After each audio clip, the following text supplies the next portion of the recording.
Hey everyone, this is Coach Mark. This is episode 21 For What It's Worth Coaching Podcast. And I'm here as always with Coach Hines. Coach Hines, glad to be here. I changed it up a little bit. I told you. You did. But hey, I'm really excited today. I think we're going to have our first guest, but you can introduce him. Yeah, we do. So this happened about 2 or 3 years ago. I was asked to speak at a coaching clinic in Mississippi.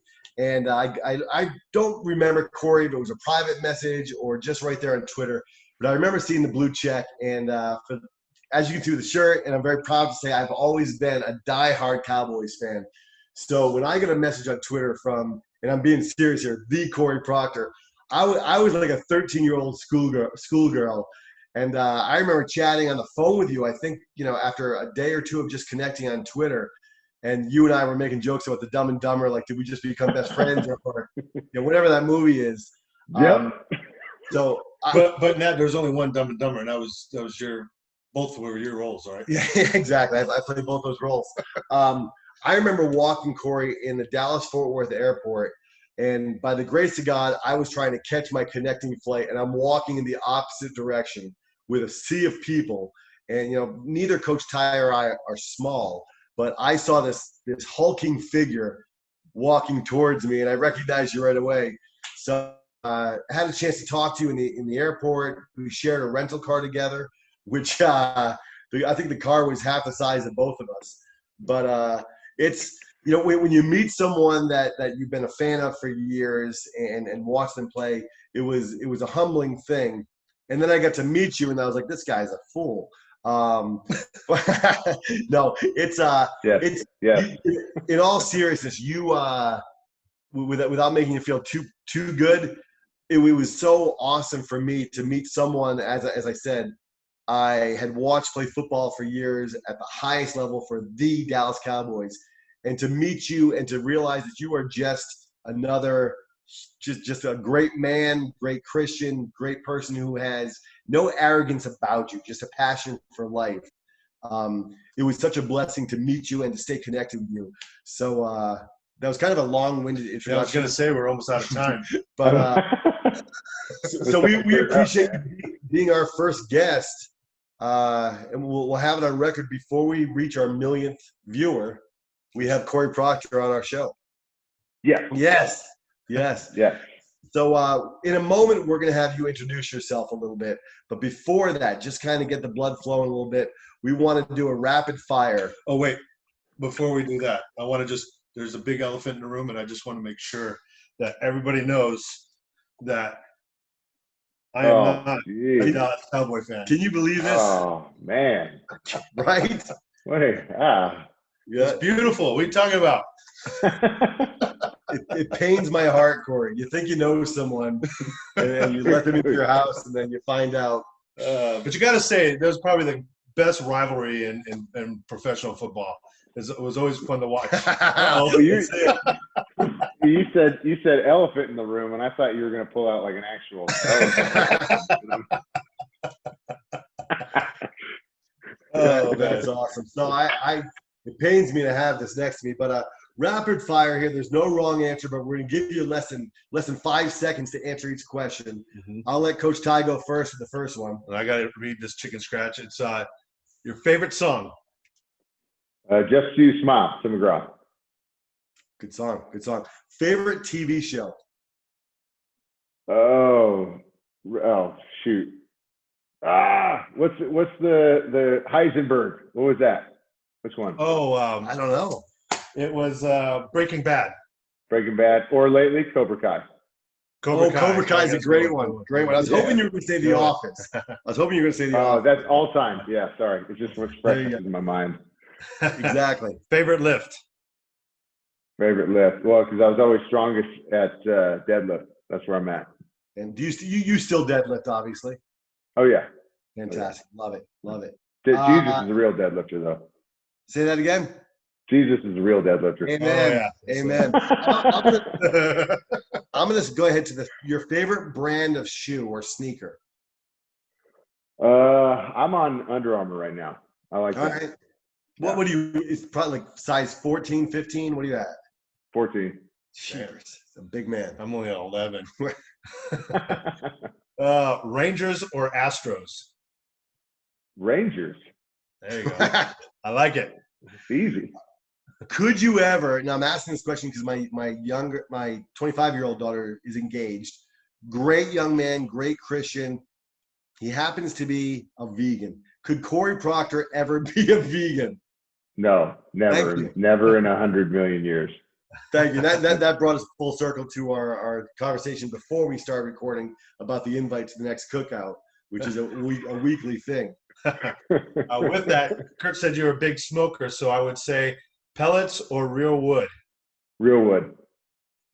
All day. Pork or beef? Beef.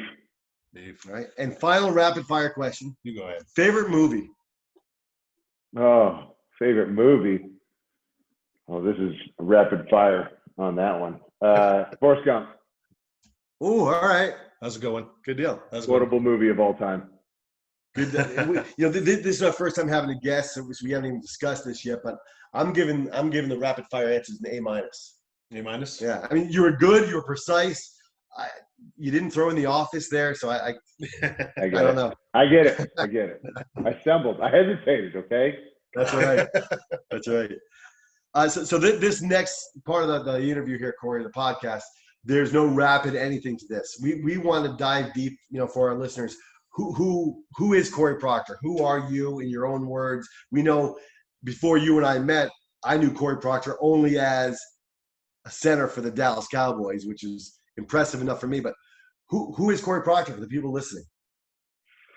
Well, I mean, it's a lot of things, right? My faith, if we were talking about like what I am at my core, is made of a trifold, and that's my faith, my family, and my work. And that didn't necessarily come in that order at the beginning of life, but where I am today, my faith is my number one, because when I realized there was a God, I also realized I wasn't him. Amen. And that I couldn't control everything that happened in my life or in my world. And so as soon as I had that, I could start putting things in order in a hierarchy in my life. And because that faith allows me to serve my family a whole lot stronger and be a leader for them in the right way. And then my work is the last piece, but it's a huge piece of my life, but it falls under my family, which falls under my faith. So that means I very much used to be first guy in the door, last guy out. I am not that anymore. I want to work as effectively as I can, because ultimately that work is for my family. And so I try to be effective in all those areas as much as I can, and not just waste time. So I for work, I mean, for my family first, I have my wife. She's killer. All right. She's the softest heart in the world until she wants to stab you in the jugular. That sounds like our wives. Yeah. Yeah. That's a thing.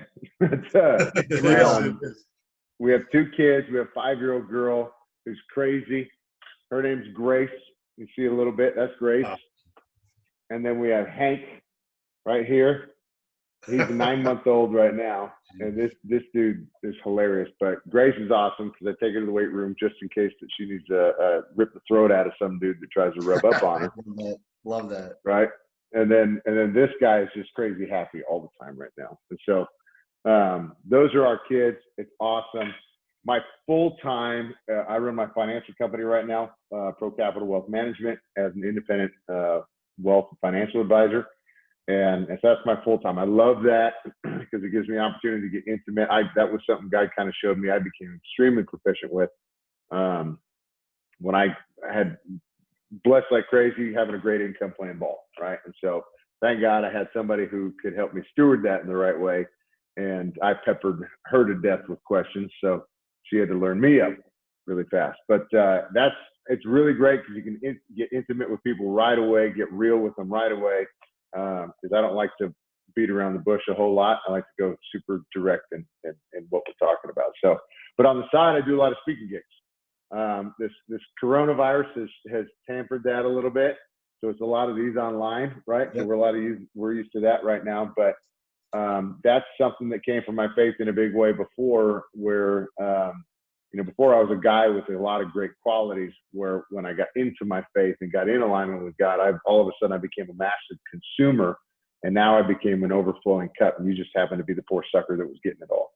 And but that led to speaking engagements, and it was faith-based, it was corporate, it was team performance, it was sales performance, it was all these different things, leadership to contribute to somebody's life. And really it was cool because it made me seem super attractive, when we can get into this further, but it was something else completely different. And but anyways, it sharpened me to a point where I've become a weapon in the space that I'm at now, as opposed to just another body. So that's where I'm at in my life. We live here in Texas, in DFW. God bless Texas, baby, in that Lone Star State. Amen. I appreciate and I love that answer. Several things jump out to me is you started off with your faith, which I had the opportunity and the blessing of talking a lot about our backgrounds and similarities and challenges and where that's brought us. But then for a man to talk about his faith and in the same conversation talk about his daughter and ripping someone's throat out, I love that. I love that. I love that because that's, and I'm being serious, but that's authentic Christianity, in my opinion. Just being real that, we have to our core, we are Christians. We are men that want to serve, bless, and empower. And at the same time, we all have an edge to us. And that's so real. And I love that. Love that. Before we go on to the next question, do you have any thoughts, Coach, on that? No, what I like too is when you were talking about when you were getting learned up by your financial coach. I forget her name, but it's so cool to where everyone has to be honest and probably be like in the coaching world. It's easier to be honest with high school students than it is beating around the bush, straight to the point, not really being totally angry about it. But people learn when you're straightforward, and that's what's really cool to that, because it goes from sports into real life. Absolutely. Huge, man. I mean, we can have a good time and shoot the breeze and BS and do all that stuff, right? But when we got to get down to business, we got to get it done. And so that's you'd be surprised in those conversations. A lot of times people want to cut the fat and they want to get right down to it. So you can get down to the meat of any bone or any issue in life or something that's dragging somebody down, or a big win really fast, and that's fun. Fantastic. Definitely. Love it. And then going through our careers, you go through the different levels. With baseball, you go through little league, high school, maybe pony, college, the AAA, AA, maybe the pros, and then afterwards. But through that time, we all have that one coach that really influenced us. Who would that be, your coach, and why? Man, I have several, but one guy really jumps out at me is my freshman football coach and my high school wrestling coach. Wow, that's awesome. And this guy, his name was Raul Insira, and he was the short little Greek guy that was jacked, and his motivational speeches made zero sense, but but this guy had a real heart for his students and for his athletes. And so where I was a guy coming up, I moved around a lot as a kid, 7 different schools in a 4-year time period. In that middle school time period, after my folks divorced and separated, we moved back and forth. And so, I was a chubby kid that went deep into that bag of Doritos, right? So, but because of that, I ended up getting an invite to play football, which is huge. And then freshman year of high school, all of a sudden I came into this relationship with this guy. And I was 7th grade, my first year playing ball. I didn't play 8th grade because we moved again. But 7th grade playing football, I remember the first time coach gave me an attaboy, and that was like, that might as well have been a drug to me. Yeah. Or a piece of candy. And so, like, man, for that, like, positive attention and what I was kind of dealing with at home, that was huge. And so all of a sudden, that's where my effort developed. And I crack up at all the people that like a lot of parents that they'll ask me questions like, I need my kid to get more aggressive. How do I turn him more aggressive? I go, emphasize his effort. The aggression will come, I promise. And so so I became this big effort kid. And because of that, Raul and Sarah, Coach and Sarah, he loved me when I got to high school because I'm like, I need another body. And I would jump right in as fast as I could just because I wanted that piece of candy. And he became that. And so he called me Chorus for the longest. I have no idea why he called me Chorus. But I remember it as an assignment in one of my classes. We had to write a letter to somebody who was important to us. And I chose him. And I think that was like just kind of a binding moment or thing for us because he made a comment thanking me for it one time. But my whole high school career and even after that, I always came back to see him.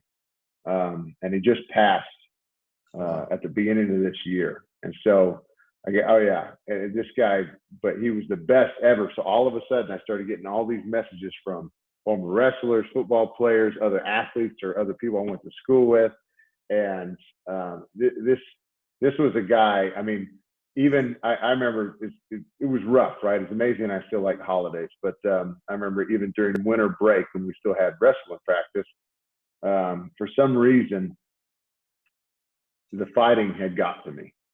And I want to say this was like sophomore, even junior year, and it had just got to me. And I walked in, and I don't know why he could see it, but he could see it for some reason.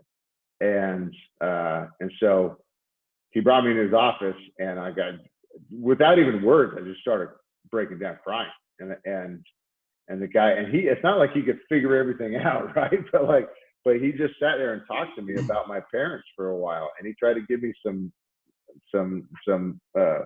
words of affirmation, some encouragement, and it was just a powerful time because you don't know what you're going to be to somebody, and so this guy ended up being a massive key figure for me that set the bar for me going forward in life. Right, the coaches were father figures to me.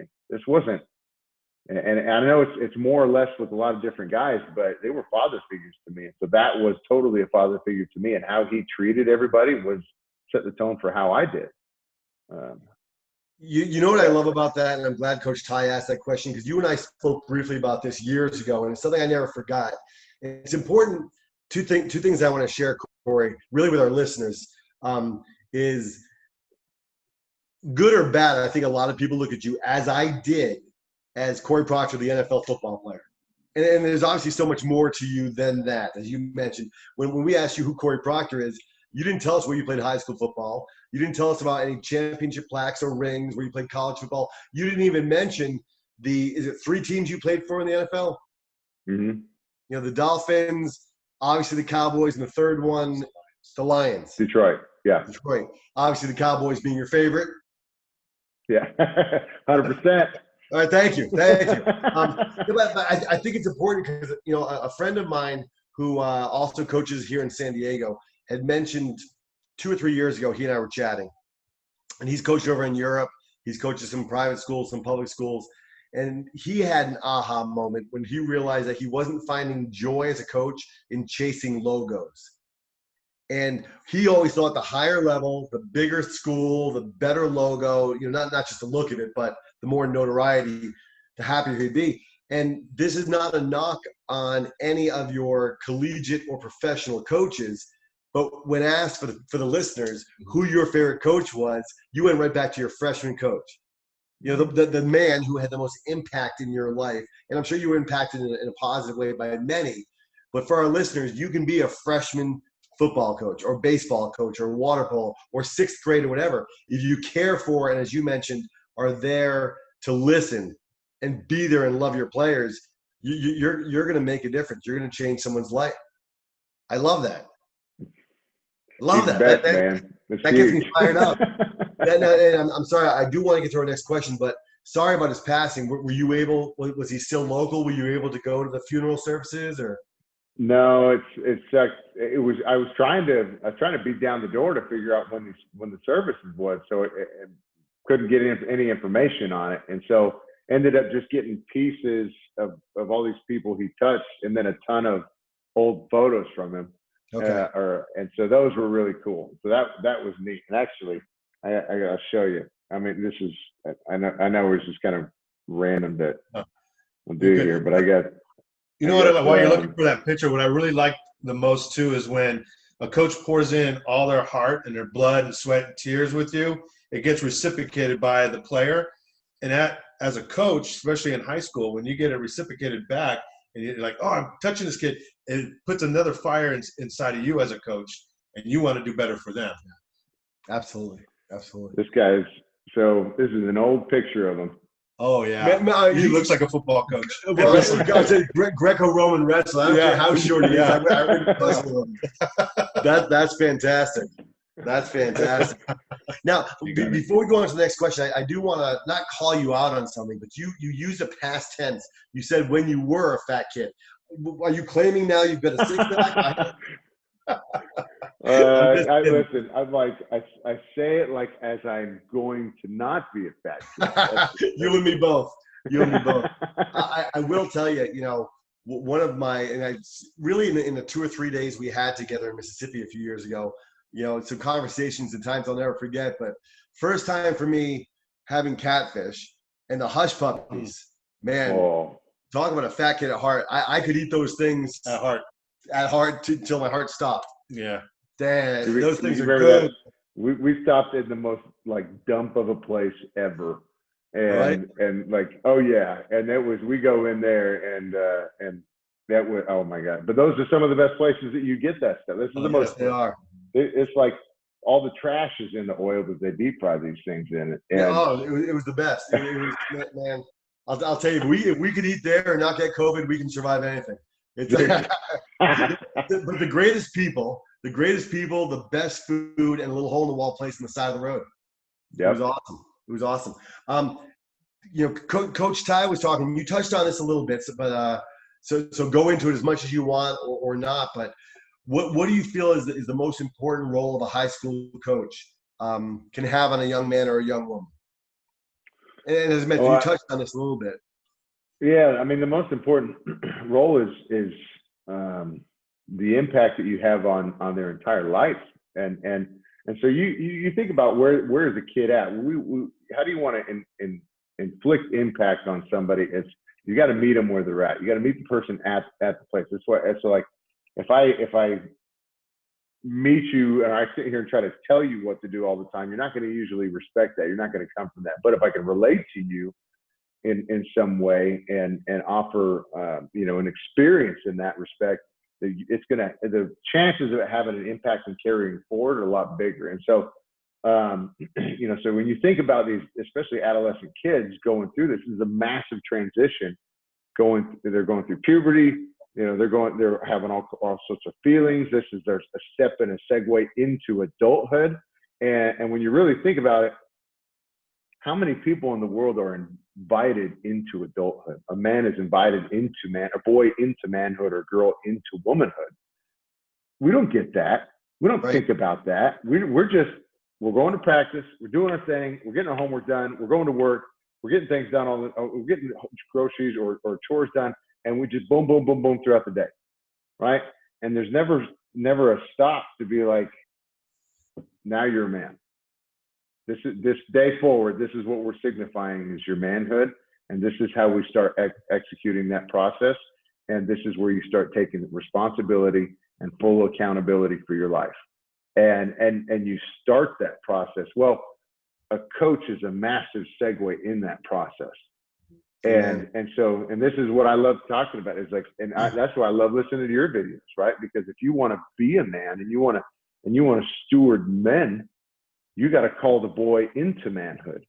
And so, especially when fatherhood is such a huge issue in our nation right now, where so many people are in broken families or separated families, or the mom is the only one taking care of kids, we have to pick up the slack. Yep. And so whether it's 1 minute or a whole season with a kid, you have potential to speak life into a guy and change his entire life and change what kind of man he becomes. Love it. So this is the most crucial role I think, especially a high school or even a middle school coach has, is what kind of precedent are you setting for your children? Not telling them what to do for your athletes, right? But what kind of man are you calling into them? Are you kind of speaking into them? Are you making an example for them? That stuff is critical. I love it. And before Coach Tighe, once again, any questions you have, before he goes into the next question for you, though, I every so often on Twitter, and Twitter is a wonderful world, I think, where you can connect with people across the world, but there's always going to be those people out there who nitpick everything you say, no matter what you say. You mentioned a beautiful post you put on your Facebook that had tremendous feedback, positive and some not negative, but just surprising comments. Every so often when I talk about the impact of a coach, people that don't know I also teach will say, oh, a teacher is just impactful. And I respectfully disagree with that. And I don't believe, I'm not saying I'm right, but I've taught elementary school for 26 years now. I've coached for years and love them both. But the students in my class, by law in the United States, you have to go to school. Whether it's private school, public school, homeschool, you have to have some sort of education and have that documented. For football, for other sports, baseball, 99% of them choose to sign up for that. So we have a captive audience of young men and young women who, whether they admit it or know it or not, want to be poured into, are searching for something, even if they don't know it. So I love your thoughts there. Love it. You want to throw the next question at him? All right. So we always have a favorite memory going through sports. So what was one memory that's probably at the top of your list as your favorite memory playing sports? Any level, any sport. Yeah. Shoot, like a game time memory or what? I mean, there's. So that's what we're doing, though. We're leaving it open-ended. It could be legit. Let's keep this PG, but locker room, mealtime, post-game, pre-game, during game, any level. Could be a conversation with the coach. Whatever. Or any label you can put on it. Yeah. I mean, I think there's a bunch of different stages. I mean, like game time. I remember Monday Night Football playing against the Philadelphia Eagles, and it was a high-scoring game against Donovan McNabb. I had an awesome game and just killed it. And I finally had like some good things coming, like out, starting the first couple games of the season in 2008. And we started off hot against Cleveland and Philly. And so everything was clicking. And so I was getting some good compliments from coaches, from scouts. And so it was just, I was kind of high on the game at that point. And then honestly, cool things about those when you're playing in the league are the texts or messages you might get from former coaches that you had, or former teammates that you had. And my old coach from Montana, I love the best O-line coach that I've ever had. Chad Germer. He's swapped back and forth between some colleges, but he's back at Montana now, where I went to school. But we had a saying, DOLA, stands for dominating offensive line attitude. And this guy he's a great mix of just guy whose attitude get all over you, but you can only do that when your guys know that you care about them, right? And so, so like when he left after our sophomore year with the whole coaching staff for Wyoming, like it was a big emotional deal, including for him. So that was a hard deal. But anyways, he shot me a text after that game, DOLA. And that's all he said. That's awesome. That's cool though. And that was one of the coolest texts I've ever gotten. It like fired me up for more. So those like game playing times, like that was awesome. But other than that, man, I saw the celebration from the Raiders with Gruden and the whole team afterwards when they were celebrating. Those were the best times. Yeah. And after a big win and all the work had paid off and you're all celebrating together, those are the greatest. You're living high right there. Those are some of the best. Love that. Now, the only thing I would have to say is, like, you guys started off strong against Cleveland. Doesn't everybody start off strong against Cleveland? Well, it was my first start at left guard in the league against Sean Rogers, about 350 pounds, a solid D tackle right there.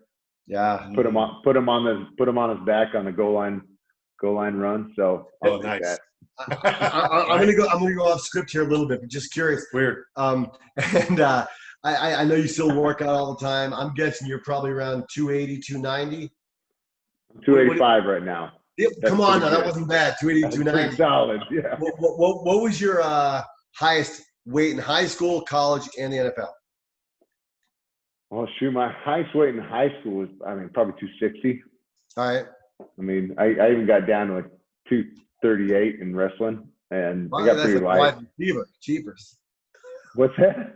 That's like a wide receiver right there. I know.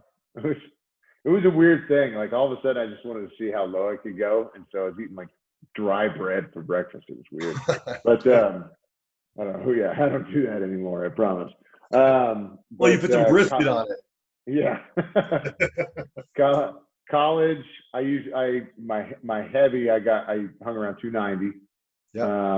And then pro, I usually hung around 305, 310. Love it. So yeah, that's usually where I stuck around, and that's where they like it. Honestly, they don't, unless your body can hold it and you can move. They don't not like guys necessarily 340 or 50 unless you can carry that properly. So they like guys that are athletic, built that athletic body, and they can move. Fantastic. What advice would you have? I've made a mistake, for years as a coach, focusing too much with our seniors, talking about, hey, you want to make it to the next level, and losing. And I've gotten better with this, but losing sight of the here and the now, being where your feet are. So I always want to help our young men get to the next level, whether that's from freshman to JV to varsity, whatever the collegiate dreams they may have. But I think there's a lot of power in being where your feet are. That being said, what advice would you have to any listeners that do want to aspire to get to the next level, whatever that next level is for them, whether they're in high school now and want to go to the collegiate level or to the NFL? What advice from someone who's been there and done that would you give them? You need to exercise the tools that you have at hand. And I'll give you an example. I got a close friend of mine, his son is a junior going into his senior year. And we got this shutdown happening, right? And so you guys know you can talk to it. But you imagine these coaches that are trying to recruit, and they got to set up their rosters or set up potential flow, inflow of athletes. So their recruits coming in, and they're told they can't recruit, or they're very limited in that aspect, or you're not going to have a senior year potentially of football. And so you just lose a ton of exposure. Well, using the tools you have at hand, I've had a couple kids reach out and ask, try to connect with coaches. The best tools we have at hand right now are social media. Yeah. It's a double-edged sword, right? You're using it or it's using you. So are you scrolling all day long just looking at a bunch of trash, or are you using it with a purpose? And so what happened with my buddy, this was the greatest thing in the world. This kid shot up in size, excellent worker. He didn't have any postseason accolades after his junior year. So, okay, wasn't on any boards, anything crazy.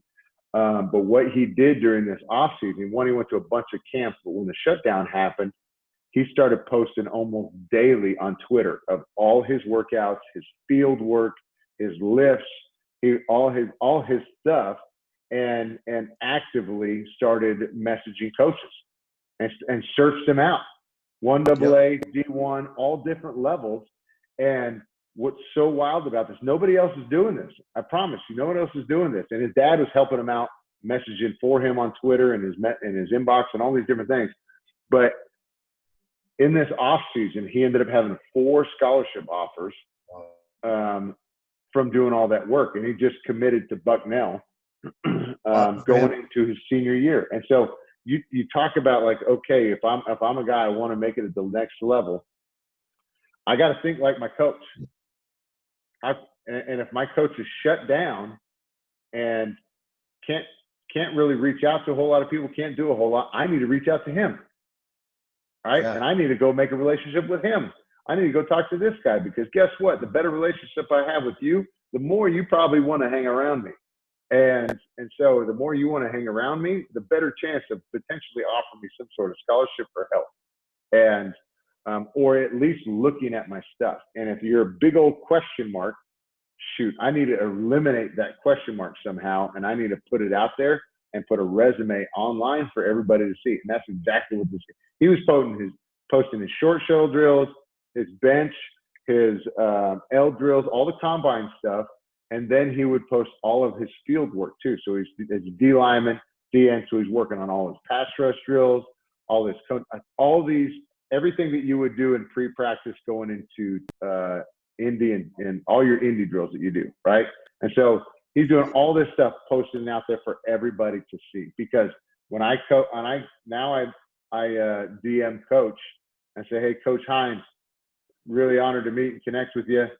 Trying to find opportunities. First place they're going to do is go look down your Twitter feed and see what's going on.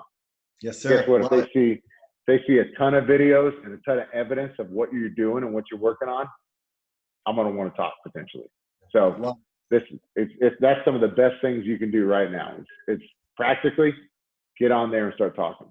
Great answer. Yeah. So with that being said, because I know, because I coach travel ball sometimes too, and also the high school baseball, and some parents just get all into got to go to Division I, got to go to Division I. How honest? Yes, and as a coach, you kind of try to be as honest as possible. But as a player, how do you sit there and really come to terms with like, man, I'm not a Division I player, but there's still opportunities out there to get that scholarship maybe at a lower end school and still maybe get found out through scouts and stuff. How as a coach do you think would be the best way, or even as a player, to really approach that? Ask them, can I talk to you, Frank? Yeah. I'll be honest with you. And my name's Mark, but that's cool. Frank. What's that? I said my name's Mark, but that's cool. I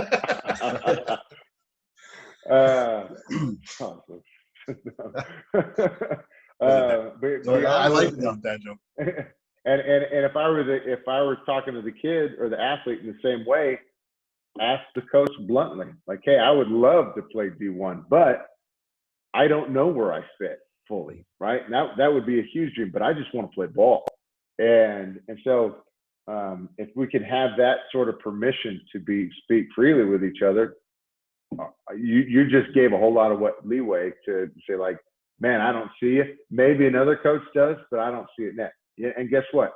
Now you're free to have a million other conversations potentially with other coaches. And I agree. I think that goes full circle to what you talked about with your favorite coach, the wrestling and football coach your freshman year, because when you build those relationships and you have a coach you trust, you can look at a player square in the eye and say, I love you. And ask them, do you want to go to this Division I school so your mom and dad can wear the sweatshirt, or do you want to play football? And say, I'm not trying to squelch your dreams, but this is where we see you fitting in. And tell them, just like we tell kids academically, this is your dream school, this is your reach. Here's some kind of more realistic, and here's a safety net, and have them apply and reach out to coaches at several different levels where they can fit in. One of the final questions I have before we I want to have Coach Tighe if he has a final question, but we want to wrap this up. And I love the fact that we've had you on longer than we've done our typical podcast, because I feel, Cory, like we could talk for hours. Definitely. But to your point, as far as having balance in our lives, and I know you got a wife and two beautiful children at home that we want to get you back to. Before we ask the final question, do you have any other questions? No. All right, so this one we're going to dig a little bit deeper here. You have 2 minutes. 2 minutes to share a message with the world. The last thing that Cory Proctor is going to leave with the world, what would it be? What's on your heart? I think of where everybody's struggling right now, and really everybody's struggling with the lack of identity and foundation in their life. And I would encourage anybody to identify those foundational elements that you believe in your heart of hearts, and your soul of souls, what you believe in, and stick to that belief in a huge way. And so but even going deeper into that, man, I didn't have that. I always thought I was a great guy. I didn't really have anything to worry about. I had a great relationship with my wife. I generally believed in God, but it wasn't until that I fell into a relationship that was an actively worked relationship with him, and I understood and studied what he's written me and what he's given me, that I started fully understanding the power that I had in this world, and that He's given me in this world. You know, and it even talks about in Revelation that He's given us a seat next to the throne through Christ in the heavenly realms. And so when you realize I have a reserved spot in heaven next to the perfect God of the universe, the creator of the universe, through His Son, who's died for all of my sins and for everybody else who didn't just, you know, take an assignment that He didn't want, but He actually actively chose to do that. That's when I started understanding the power that I had and the gift that I had in this world. Because I could understand that, I could posture myself in a massive way to become an absolute weapon in this world. And so, and I tell you, that feeds into every facet, into my job, into my relationships, into my wife, into my kids. And because of that, my kids and my wife are going to be our absolute wrecking balls in this world right now.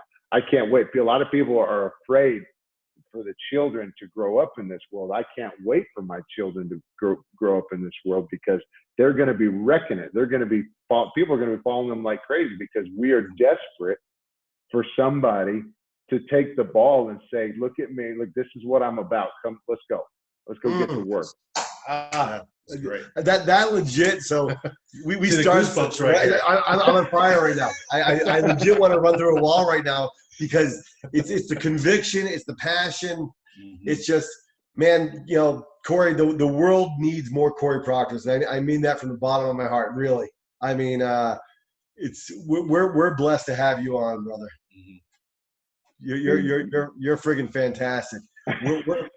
We're gonna wrap up with we've got several companies that sponsor us, and I'm gonna let Coach Tighe start. All right. So, hey, if you like coffee like I do, go check out muertoscoffeecompany.com. Put in code STFD for 15%, FCFD 25 for a 15% discount. And this company gives back to first responders nationwide. So go check out www.muertoscoffeeco.com. Fantastic. And GameStrat is a company. I'm not sure, Cory, if you know about them, but it's a instant replay sideline company we started using a few years ago at Coronado. And they're a Canadian company working both, you know, in Canada, here in the States. But we get instant replay back within seconds of it happening. We have the sideline and the end zone camera.